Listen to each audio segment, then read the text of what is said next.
5 ব্যক্তির অভিশাপ আল্লাহর কাছে কবুল হয়ে যায়। নাম্বার 1, অসুস্থ ব্যক্তি। অসুস্থ ব্যক্তি যদি আপনাকে অভিশাপ দেয়, সে অভিশাপ ফেরত যায় না, আল্লাহর কাছে কবুল হয়ে যায়, তাই সাবধান। নাম্বার 2, ঠকে যাওয়া ব্যক্তির অভিশাপ।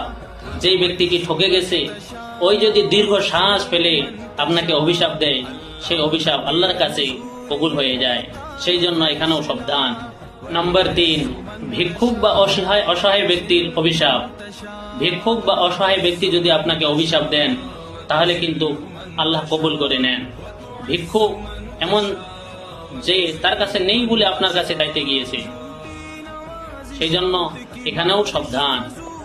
নম্বর 4, মুসাফির ব্যক্তির দোয়া আল্লাহ তাআলা কবুল করে নেন। মুসাফির ব্যক্তির কাছে আল্লাহ তাআলার দোয়া সব থেকে গ্রহণযোগ্য, সেই জন্য মুসাফির ব্যক্তির দোয়া আল্লাহ তাআলা কবুল করে নেন। 5 নম্বরে, এটা হলো ইম্পর্টেন্ট, 5 নম্বর হলো মা বাবার দোয়া। মা বাবার কাছে আপনি চাইবেন, সব জিনিসে দোয়া চাইবেন। এমন কিছু হয়ে না যাক যে মা বাবা আপনার কাজে অসন্তুষ্ট হয়ে যায়, সেই জন্য মা বাবার কাছে ভালো আচরণ করবেন। মা বাবার দোয়া কখন আল্লাহ তাআলা ফেরত দেন না, তার সেই জন্য সবাই মা বাবার খিদমত করবেন।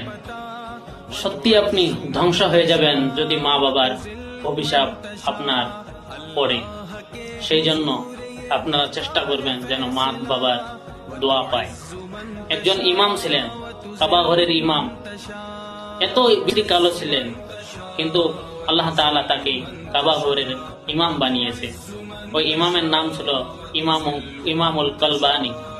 কলবানী মানে হলো কালো। তো ওনাকে একটা মানুষ জিজ্ঞাসা করেছিল যে তুমি এত কালো হবার পরেও কেন কাবা ঘরের ইমাম হলে? আল্লাহ তাআলা আপনাকে কেন কাবা ঘরের ইমাম বানালো? তখন তিনি জবাবে উত্তর দিয়েছিলেন যে আমার মায়ের বদ্দুয়ায় আমাকে কাবা ঘরের ইমাম বানিয়েছেন। সেই জন্য ভাই, মা বাবার সাথে কোনোদিন খারাপ আচরণ করবেন না।